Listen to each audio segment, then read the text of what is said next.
अभिमन्यु महाभारत के एक ऐसे वीर योद्धा जिन्होंने केवल 16 वर्ष की ही उम्र में बड़े बड़े दिग्गज योद्धाओं को धूल चटाकर रख दी थी।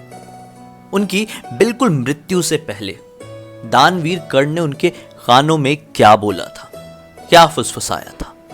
लड़ी सत्य के आज के हैरान कर देने वाले अनोखे एपिसोड में आप सभी लोगों को महाभारत की एक ऐसी अनसुनी कहानी जानने को मिलेगी जो शायद अभी तक आप लोगों को नहीं पता थी, लेकिन आज पता चल जाएगी तो आप लोगों का मनोरंजन भी होगा, साथ ही साथ ऐसी जानकारी बढ़ेगी जिसे सुनकर रोंगटे खड़े हो जाएंगे। दोस्तों, अभिमन्यु एक ऐसे वीर योद्धा थे ना, जो कि अपनी वीर गति को प्राप्त होने से बिल्कुल पहले ही एक ऐसे योद्धा का खिताब जीत चुके थे जो कि इस दुनिया का सर्वश्रेष्ठ होगा। ना ही माना जाता है उसके जैसा कभी कोई आया और ना ही कोई आएगा। दरअसल यह कहानी है 13वें दिन के युद्ध की। महाभारत का 13वां दिन चल रहा था। युद्ध की शुरुआत हो चुकी थी। गुरु द्रोणाचार्य गरुण व्यूह को तोड़कर चक्रव्यूह की रचना करने लगे थे, क्योंकि कौरव ये चाहते थे कि कैसे भी करके कम से कम एक पांडव को तो खत्म कर दिया जाए। अगर ऐसा हो जाएगा तो कौरवों का पलड़ा भारी हो जाएगा। इस चक्रव्यूह की रचना का मेन मकसद यह था कि कैसे भी करके अगर युधिष्ठिर को इस चक्रव्यूह में फंसा लिया जाए तो युधिष्ठिर फिर चक्रव्यूह को तोड़कर बाहर नहीं निकल पाएंगे, और अगर युधिष्ठिर का अंत हो गया तो समझ लो इस युद्ध की भी समाप्ति हो जाएगी और कौरव इस युद्ध में विजेता हो जाएंगे। लेकिन ऐसा नहीं हो सकता था। चक्रव्यूह रचना कौरवों को तो आता था, लेकिन पांडवों में चक्रव्यूह तोड़ना अर्जुन और श्री कृष्ण को बहुत अच्छे से आता था। लेकिन कौरव इतने ज्यादा भी बुद्धिहीन नहीं थे। कौरव जानते थे कि अर्जुन के रहते रहते उनका यह चक्रव्यूह वाला प्लान सक्सेसफुल नहीं हो सकता। इसलिए कौरवों ने एक ऐसी रणनीति बनाई जिसकी वजह से श्री कृष्ण और अर्जुन को रणभूमि से दूर जाना पड़ा। यहां पर चक्रव्यूह की रचना हो चुकी थी और लगातार कौरव के जो सैनिक थे वो पांडवों के सैनिकों को मारे जा रहे थे। युद्ध में काफी सारी हानि का सामना पांडवों को करना पड़ रहा था, जिस वजह से चारों जो बचे हुए पांडव थे, चारों भाई यानी कि युधिष्ठिर, भीम, नकुल, सहदेव काफी ज्यादा घबरा गए, चिंतित हो गए। यहां पर अर्जुन नहीं है, श्री कृष्ण नहीं है, यहां पर ये लोग चक्रव्यूह का निर्माण कर चुके हैं, किस तरह से हम अपने योद्धाओं को और खुद को बचा पाएंगे। सभी लोगों के सामने आए अभिमन्यु यानी कि माता सुभद्रा और अर्जुन जी के पुत्र, जो कि जरूरत से ज्यादा शक्तिशाली और बुद्धिमान थे। इन्होंने आते से ही कहा कि मुझे चक्रव्यूह को भेदना आता है, मैं चक्रव्यूह को भेद कर उसके अंदर तो जा सकता हूं, लेकिन उससे बाहर निकलने के बारे में मुझे जानकारी नहीं है। दरअसल जब अभिमन्यु माता सुभद्रा के गर्भ में थे तो अर्जुन जी अपनी पत्नी माता सुभद्रा को एक कहानी सुना रहे थे कि कैसे चक्रव्यूह में घुसा जाता है, कैसे चक्रव्यूह को तोड़ा जाता है, फिर वापस बाहर निकला जाता है। एक तरीके से नीति सिखा रहे थे। लेकिन ये नीति सुनते सुनते माता सुभद्रा को नींद आ गई थी। नींद आने से पहले उन्होंने सुन लिया था कि किस प्रकार से चक्रव्यूह को तोड़कर चक्रव्यूह के अंदर घुसना है, लेकिन जब वो बता रहे थे कि चक्रव्यूह से बाहर कैसे निकलना है, तब तक माता सुभद्रा को नींद आ गई थी। इस वजह से उनके गर्भ में जब अभिमन्यु जी थे ये पूरी बात सुन रहे थे, लेकिन अफसोस उनको नींद आने की वजह से वो वाली नीति नहीं समझ पाए, वो वाली ट्रिक नहीं समझ पाए जिस ट्रिक की मदद से चक्रव्यूह से बाहर निकला जा सकता था। इन्होंने, पांडवों ने और अभिमन्यु जी ने मिलकर यह प्लान बनाया कि वो जो उनको नीति आती है उस नीति की मदद से चक्रव्यूह को तोड़कर अंदर प्रवेश करेंगे। ये सुनकर तुरंत ही भीम जी ने कहे कि जैसे ही तुम चक्रव्यूह तोड़ोगे, अंदर प्रवेश कर रहे होगे, हम तुम्हारे पीछे पीछे आने लगेंगे, और जब हम अंदर प्रवेश करेंगे तो अंदर भयंकर ऐसा कोहराम मचा देंगे कि कोई भी बच नहीं पाएगा। इन लोगों ने यह रणनीति बनाई और सभी लोग तैयार हो गए कि ठीक है, अभिमन्यु आगे आगे चलेंगे, चक्रव्यूह तोड़ते जाएंगे, द्वार तोड़ते जाएंगे, हम लोग उनके पीछे पीछे अंदर घुसते जाएंगे। इसी प्लान के हिसाब से वो लोग चक्रव्यूह के सामने पहुंचे। यहाँ पर श्री कृष्ण और अर्जुन इधर युद्ध भूमि से दूर जा चुके थे। वो दूसरी कहानी, वो मैं आप लोगों को कभी और सुनाऊंगा, लेकिन यहाँ पर अभिमन्यु जी की कहानी सुनो। ये पहला द्वार जैसे ही तोड़े, अंदर प्रवेश किए ही हैं, पीछे भीम जी, युधिष्ठिर जी, नकुल, सहदेव एंटर करने ही वाले थे कि सामने आ गया जयद्रथ। जयद्रथ भाई उस दिन बहुत ही ज्यादा शक्तिशाली था। जयद्रथ को हरा पाना उस दिन असंभव था। भीम की गदा, युधिष्ठिर का भाला, नकुल सहदेव की तलवार जयद्रथ के सामने बिल्कुल भी काम नहीं कर रही थी। जयद्रथ उस दिन मान लो चारों भाइयों के जीवन में कोहराम लेकर आया था।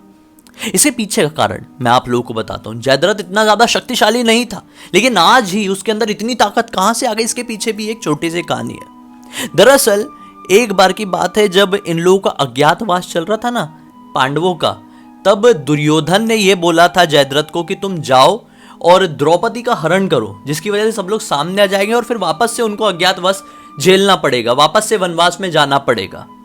इसी वजह से जयद्रथ वन में घुस गया द्रौपदी को ढूंढने के लिए कि वो कैसे भी करके हरण कर ले। वो हरण कर रहा था, लेकिन वहीं पर भीम जी ने और पांडवों ने उसे पकड़ लिया। उसे जान से नहीं मारा, बल्कि उसको मारने के बजाय उसका बहुत ज्यादा अपमान किया और पूरा जो सिर था उसका पूरा गंजा कर दिया और केवल 5 ऐसे जो बालों की वो होती है, 5 वो चोटियां छोड़ दी मान लो। अब ऐसे ही उसे जाने को छोड़ दिया। अब जब वो ऐसी लौटा ना, तो वो काफी ज्यादा लज्जित हुआ, जिस वजह से क्रोध में आकर वो महादेव की तपस्या में लग गया। महादेव प्रसन्न हुए, उसे दर्शन दिए, वरदान मांगने के लिए कहे। उसने तुरंत क्या बोला कि मैं एक युद्ध में 5 पांडवों को हराना चाहता हूं, यही मेरे जीवन का एकमात्र मकसद होगा। लेकिन महादेव ने यह बात सुनकर कही कि नहीं, तुम 5 पांडवों को युद्ध में नहीं हरा सकते। दरअसल अर्जुन के पास अमोघ पाशुपतास्त्र है, इसलिए उसे हरा पाना संभव है, लेकिन 4 पांडवों को तुम बिल्कुल युद्ध भूमि में परास्त कर सकते हो, हरा सकते हो। जब कभी भी ऐसा अवसर उठेगा कि 4 पांडव मिलके तुमसे युद्ध करने के लिए आएंगे, तो बिल्कुल भी युद्ध नहीं कर पाएंगे और पूरी तरीके से परास्त हो जाएंगे। बस महादेव का वही वरदान आज लागू हो रहा था। जब अभिमन्यु पहला द्वार तोड़कर चक्रव्यूह के अंदर प्रवेश कर चुके थे, जयद्रथ के अंदर वही वाली शक्ति आ गई थी महादेव के वरदान के कारण, और इनके सामने चारों भाई कुछ भी नहीं कर पा रहे थे। अभिमन्यु अंदर प्रवेश करते रहे और यहां बाहर जयद्रथ ने चारों भाइयों को रोक लिया था। पहला द्वार तोड़े, दूसरा द्वार तोड़े, तीसरा द्वार तोड़े, चौथा, और फिर अंदर प्रवेश कर गए। अंदर उनका सामना हुआ 7 या 8 महायोद्धाओं से। सबके अंदर असीमित ताकतें, अलग अलग ताकतें, जैसे कि गुरु द्रोणाचार्य, दुशासन, दुर्योधन, शकुनी, अश्वत्थामा, कर्ण, कृपाचार्य और कृतवर्मा, ऐसे 7 या 8 योद्धा थे। यहां पर दुर्योधन का पुत्र लक्ष्मण भी मौजूद था। लगातार 8 योद्धा मिलके अभिमन्यु जी के ऊपर आक्रमण कर दिए, लेकिन अभिमन्यु जी भी कम नहीं थे। उन्होंने पहले ही वार में द्रोणाचार्य का जो तीर था उसको ध्वस्त कर दिया, तोड़कर रख दिया। ऐसे करके वो सबको मारते गए। कर्ण को 8 तीर, कृतवर्मा को 5 तीर, शकुनी को 12 तीर से इन्होंने मारा। जब ये चीज दुर्योधन देखा तो काफी ज्यादा घबरा गया। वो बार बार द्रोणाचार्य और कर्ण से बोल रहा था कि कुछ करो, कि उससे पहले ही लक्ष्मण, जो कि दुर्योधन का पुत्र था, वो अभिमन्यु से लड़ने के लिए आगे चले गया।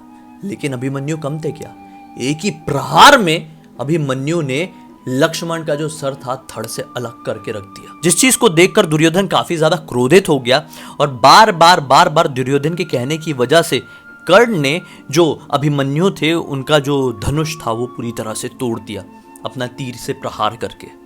अब पूरी तरह से अभिमन्यु निहत्थे थे, उनके पास कोई भी हथियार नहीं था। लगातार 8 योद्धा उनके ऊपर बाणों की वर्षा, गदा की वर्षा, ये सब करने लगे, लेकिन अभिमन्यु हार नहीं माने। लहूलुहान हो चुके थे।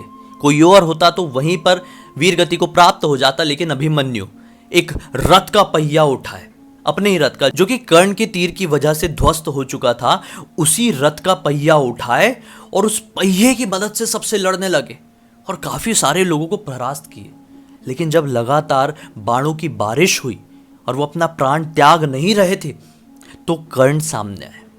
कर्ण ने अभिमन्यु को पकड़ा और उनके कान में एक ही बात कही कि अब तक तो मेरे और अर्जुन के ही बीच में इस दुनिया का सर्वश्रेष्ठ योद्धा होने की प्रतियोगिता चली आ रही थी, लेकिन आज पुत्र तुमने हमसे वो खिताब छीन लिया। लेकिन आज तुमने हमसे वो वीर योद्धा, सर्वश्रेष्ठ योद्धा का मुकुट छीन कर खुद को धारण कर लिया। पुत्र, तुम्हारे जैसा वीर योद्धा इस इतिहास में ना ही कोई था और ना ही भविष्य में कोई होगा। इस नरक रूपी पृथ्वी को छोड़कर स्वर्गलोक को प्रस्थान करो पुत्र।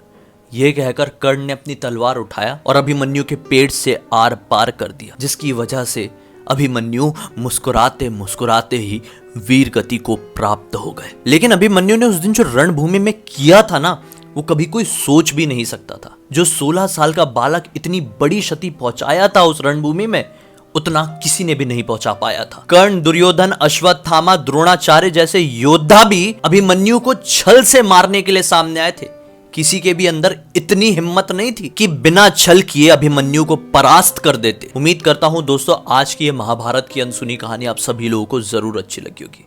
अच्छी लगी है तो इस वीडियो को लाइक जरूर कर देना, चैनल को सब्सक्राइब करके बेल आइकन दबा के ऑल के ऑप्शन में क्लिक करना, क्योंकि इसी तरह के हैरान कर देने वाले लोगों की वीडियो आप लोगों के सामने डेली लेके आते रहता हूँ। इन सबके लिंक इस वीडियो के डिस्क्रिप्शन बॉक्स में मिल जाए, क्लिक करके डायरेक्टली वहां पर पहुंच जाना और इसी तरह की कोई भी कहानी या टॉपिक है तो लिख भेजना। हो सकता है मेरा अगला वीडियो आप लोग की कहानी या टॉपिक के साथ ही बन रहा हो। भाई कमेंट सेक्शन में भी जरूर बताइए कि किस तरह का टॉपिक आप अगले वीडियो में देखना चाहते हैं।